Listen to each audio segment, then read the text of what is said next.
बौद्ध तथा जैन दोनों ही धर्म विश्वास करते हैं कि कर्म तथा पुनर्जन्म के सिद्धांत सही हैं। दोनों धर्म कर्मवाद, पुनर्जन्म तथा मोक्ष में विश्वास रखते हैं।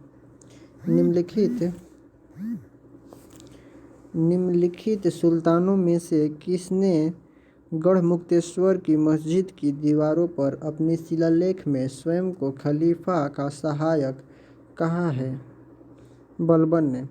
बलबन ने गढ़मुक्तेश्वर की मस्जिद के दीवारों पर उत्कीर्ण शिलालेख पर स्वयं को खलीफा का सहायक कहा है। जिसके शासन काल में गुरु नानक देव ने सिख धर्म का संस्थापना किया, वह कौन था? तो सिकंदर लोधी।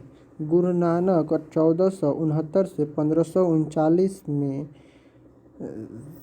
ने सिख धर्म की स्थापना सिकंदर लोधी के 1489 से 1517 के समय में की थी। 1857 के विद्रोह के समय बैरकपुर में कौन ब्रिटिश कमांडिंग ऑफिसर था? तो हैरसे। 1857 के विद्रोह के समय बैरकपुर में lieutenant general sir John Bennett Harris commanding officer थे। हंटर कमीशन के रिपोर्ट में विकास पर विशेष जोर दिया गया था, प्राथमिक शिक्षा पर। 1854 ईस्वी के पश्चात शिक्षा के क्षेत्र में हुई प्रगति की समीक्षा करने के लिए 1882 ईस्वी में W. हंटर की अध्यक्षता में एक आयोग नियुक्त किया गया। इस आयोग की रिपोर्ट में प्राथमिक शिक्षा के सुधार एवं विकास पर विशेष जोर दिया गया था। किन दो पर्वत श्रेणियों के मध्य कश्मीर घाटी स्थित है? तो बृहत हिमालय और पीर पंजाल।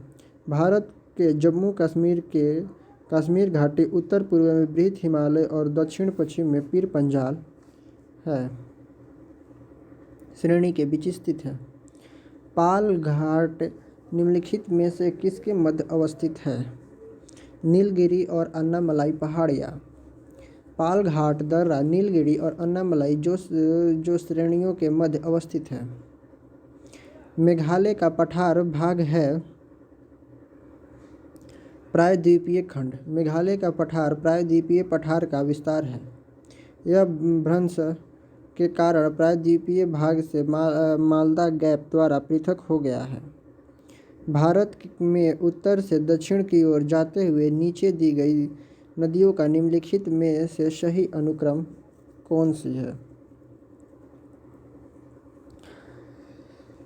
तो पहले है शोक, फिर जास्कर, फिर सियती और फिर सतलज। अतः उपयुक्त नदियों का उत्तर से दक्षिण की ओर सही क्रम है शोक, जास्कर, सियती, सतलज है। किसका उपयोग मिट्टी की लवणता एवं क्षारीय की समस्या का दीर्घकालीन हल है? तो जिप्सम। मिट्टी की क्षारीयता को बदलने के लिए उससे खारेपन को हटाने के लिए जिप्सम का प्रयोग किया जाता है। तालचेर एक प्रसिद्ध कोयला क्षेत्र है उड़ीसा में। तालचेर तलचर के नाम से भी जाना जाता है। उड़ीसा के अंगुल जिले में अवस्थित प्रसिद्ध कोयला क्षेत्र है। यहाँ के कोयला क्षेत्र का प्रबंध कोल इंडिया लिमिटेड की अनुपंगी महानदी कोल की फील्ड द्वारा किया जाता है।